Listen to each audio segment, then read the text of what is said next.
Somewhere in your life there is someone who never believed in anything. Not God, not the soul, not an afterlife, not a higher power, not anything beyond what they could see and touch and measure. They lived their life completely without faith in any spiritual reality. And then they died. And you have wondered, what happened to them? And somewhere else in your life there is someone who believed completely, who prayed every day, who gave their life to God, who followed the rules and carried the faith and never let it go even when everything around them made it hard to hold on to. And then they died too. And you have wondered, did it make a difference? Did the belief actually change what happened to them on the other side? And then there is the question that breaks people completely open, the one that no religious answer has ever fully satisfied. The child, the innocent one who never had the chance to believe or disbelieve, who died before they could choose, before they could understand, before they could do anything at all with the life they were given. Was that karma from a past life? Was it God's will? Was it random? And where did that soul go?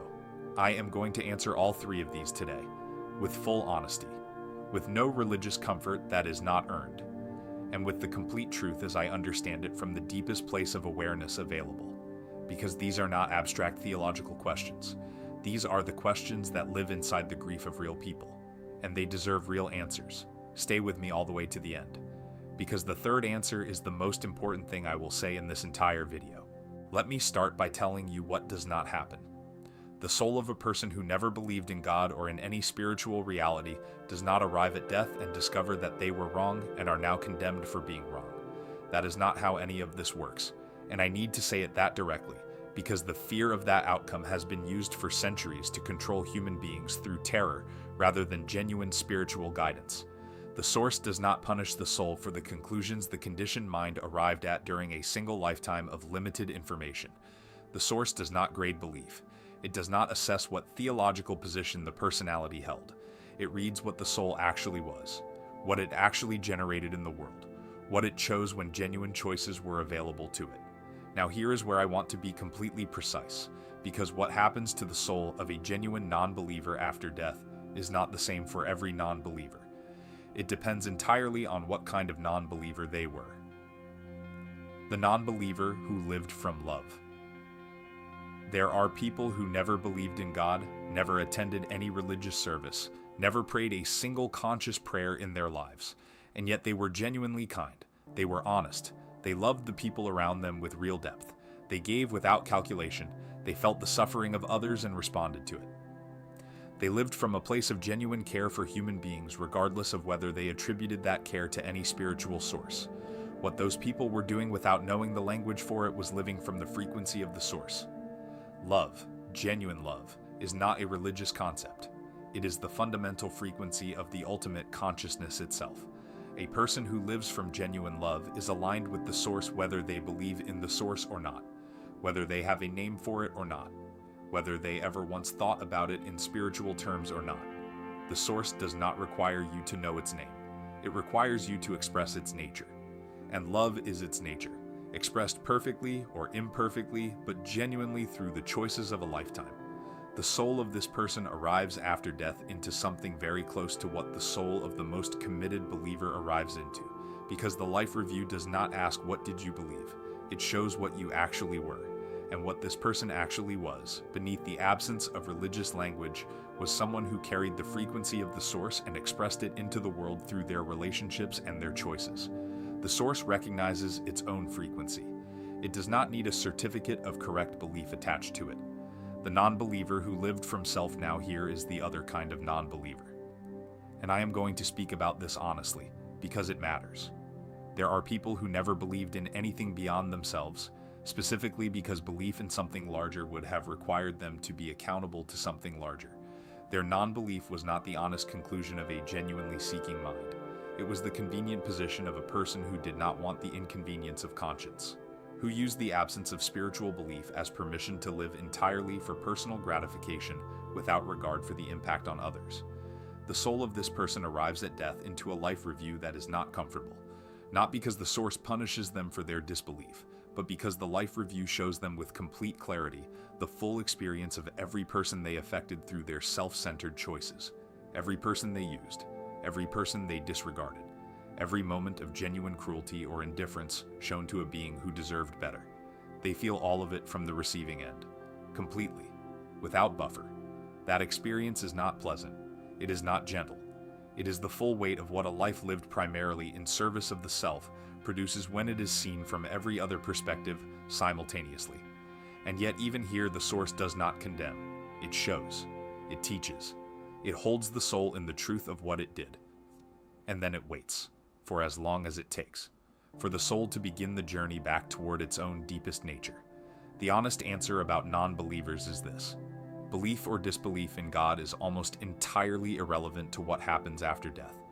What is completely relevant is what the soul actually was, what it gave, what it chose when it could have chosen differently, the frequency it carried and broadcast into the world across the span of its lifetime. You can believe everything and live nothing, and you can believe nothing and live everything that matters. The source sees through the label to the actual frequency underneath. Every time. Now the soul of the believer, and I want to be just as precise here as I was with the non-believer. Because believing in God is not one thing. It contains the same spectrum of genuine and performed that non-belief contains. The believer who lived from genuine faith. There are people whose belief in God was not a theological position held in the mind. It was a living relationship held in the soul. They prayed not as a transaction, but as a genuine turning toward the source. They loved not as a performance of Christian or Muslim or Jewish virtue, but because genuine contact with the source naturally produces love that cannot help but flow outward. Their faith was not primarily about their own salvation. It was about the continuous alignment of their daily life with what they understood the source to be asking of them. These people lived in a state of sustained, if imperfect, turning toward the source. Every genuine act of prayer, every moment of genuine surrender, every choice made from love rather than fear, every time they went to the source in difficulty rather than collapsing into their own resources alone, all of that built a relationship with the source that death does not sever. It deepens. The soul of a genuine believer arrives at death already familiar with the territory. They have been practicing the turning toward the source throughout their entire life. The life review is still full, still contains everything. But the orientation of the soul toward the source means that even the painful parts of the review are held in a context of genuine relationship with the love that is conducting it. The transition for this soul is more like coming fully home to a place it has been partially home in for its entire life. The veil that was always thinning through genuine spiritual practice finally dissolves completely, and what is on the other side is the fullness of what the practice was always pointing toward. The believer who performed faith without living it. And then there is the believer whose faith was primarily a social and cultural identity rather than a genuine inner orientation, who attended services, who said the prayers, who identified as a person of God, but whose private life, whose choices in the dark where no one was watching, whose treatment of people who had no power to reward or punish them told a completely different story. The soul of this person arrives at the life review and encounters the same complete truth that every soul encounters, and the gap between the performed belief and the actual life is shown in full, not to condemn, to educate, to show with perfect clarity the distance between what was claimed and what was lived. This is one of the most important truths about the afterlife that almost no religious institution will tell you. The life review does not give credit for correct belief. It gives the full experience of what the belief did or did not produce in the actual living of the life.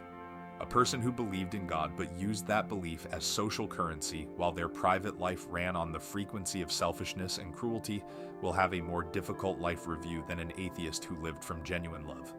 Because the gap between the claim and the reality is itself a kind of dishonesty, and dishonesty of that depth carries its own weight on the other side. The honest answer about believers is the mirror of the honest answer about non-believers. What matters is not the label. What matters is the actual frequency of the life lived. A genuine believer whose faith produced genuine love is in a deeply good position after death. A performed believer whose faith was primarily identity rather than orientation will face a review that is uncomfortable in direct proportion to the gap between the performance and the reality. God does not grade the certificate of belief. God reads the frequency of the life, every time, without exception. Now I want to speak very carefully and very honestly because this question comes from the deepest place of human grief, and it deserves the deepest available truth in return. The child who dies young, the infant, the toddler, the child of 5 or 8 or 12 who had no chance to develop a relationship with God or with spiritual reality, who had no chance to accumulate karma in any meaningful sense in this lifetime, who simply arrived and then was gone. Where does that soul go? And was it karma from a past life? Let me answer the karma question first, because it is the one that causes the most pain if it is answered incorrectly. Was it karma from a past life? The honest answer: no. Not in the punitive sense that most people mean when they ask this question. Karma is not punishment. I need to say that again clearly, because the distorted understanding of karma has caused enormous unnecessary suffering for families who have lost children. Karma is not the universe punishing a soul for something it did in a previous lifetime by killing it as a child in this one. That understanding of karma is wrong. It is a misreading of a principle that was never meant to work that way. The genuine principle of karma is the principle of continuity, of resonance across lifetimes, of a soul's journey having a coherent arc that plays out across multiple incarnations. It is not a punishment system. It is a learning system. And learning systems do not kill children to punish them for past mistakes. That is not education. That is cruelty. And the source is not cruel. A child who dies young did not die because their soul deserved to be punished. Full stop. That answer is wrong, regardless of what tradition it comes from or how ancient the teaching. Then why? The answer that will reach into the deepest grief. The soul of a child who dies young chose a short life, before birth, with full awareness of what it was choosing. I know that is hard to hear in the middle of grief. I know it can sound like it diminishes the tragedy. It does not. The tragedy is real. The grief is real. The loss is absolute in the physical dimension. I am not minimizing any of that. But the soul is not a victim of its own short life. The soul chose it. For reasons that the soul understood from its pre-birth perspective, and that the physical dimension cannot always show clearly from within the experience of the loss. Some souls choose a short life because the soul needs only that brief physical experience to complete a specific piece of its development. The soul may have been very close to a particular level of development at the end of a previous lifetime and needs only a brief further physical experience to cross a threshold that could not be crossed without it. A short life can accomplish what a long life cannot, in the same way a brief, intense fire can achieve what a slow, gentle heat cannot.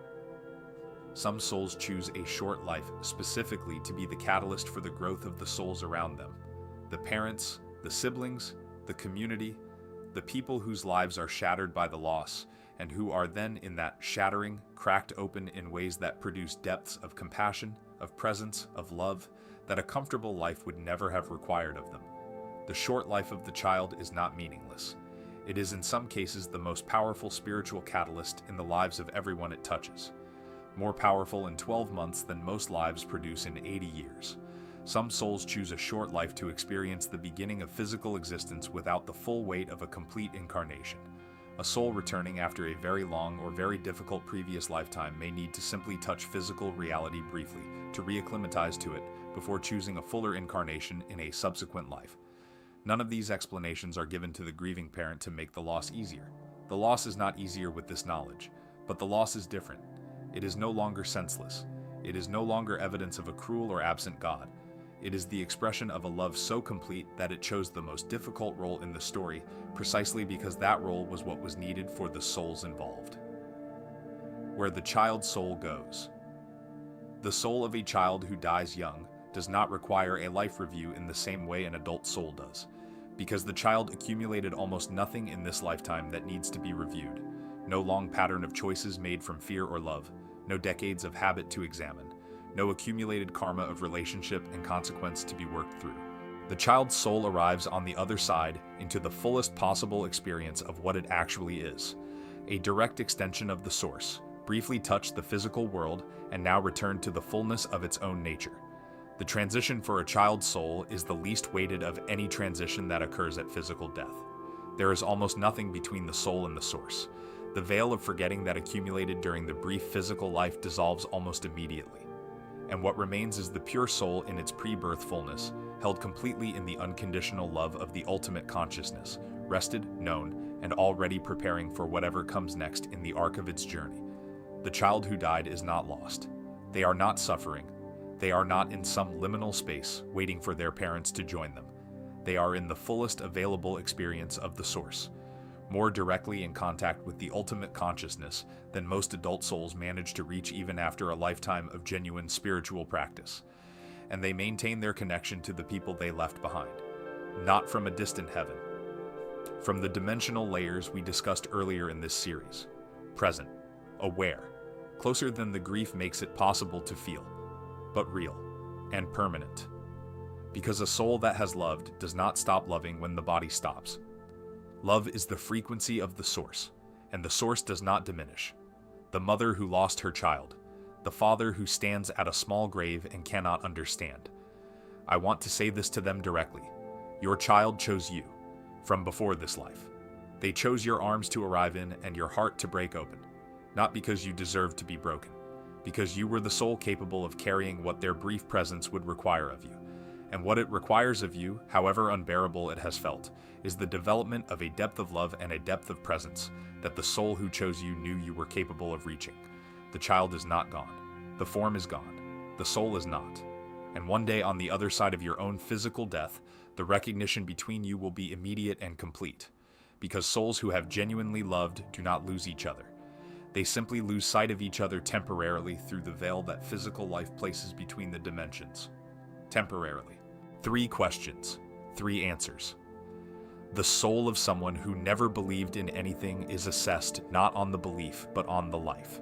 If the life was lived from genuine love and genuine care for other human beings, the soul arrives home to something very close to what the most devoted believer arrives home to.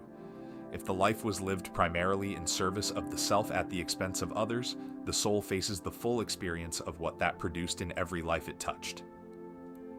The Source reads frequency, not certificates of correct belief. The soul of someone who believed in God is assessed in exactly the same way. Genuine faith that produced genuine love and genuine turning toward the Source produces a soul that arrives home already oriented in the right direction. Performed faith that was primarily identity rather than genuine inner alignment produces a soul that faces the full gap between the claim and the reality. God does not grade the label. God reads what the label did or did not produce in the actual living of the life. And the child who died young.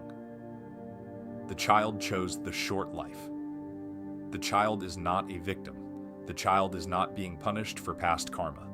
The child chose the role that was most needed in the story of the souls around them, and the child's soul on the other side is in the most direct possible contact with the Source, held completely, loved completely. Closer to the ultimate consciousness than most adult souls manage to reach in an entire lifetime of spiritual practice. Not lost, not waiting, not suffering. Home. If you came to this video carrying grief about someone who died without faith, release the fear. The Source does not condemn honest doubt. If you came carrying guilt about someone who believed and wondering if it mattered, it did. Genuine faith always matters. And if you came carrying the specific unspeakable grief of losing a child, let me say it one more time. They chose you. They are not gone, and you will find each other again on the other side of the veil with a recognition so complete that everything that happened between the moment you lost them and the moment you are reunited will finally make complete sense. Share this with someone who has been carrying one of these questions in the dark alone. They have been waiting for someone to answer it honestly. Subscribe to Truth Frequency AI and come back. Because every question you bring to this channel is one that millions of other people have been afraid to ask out loud.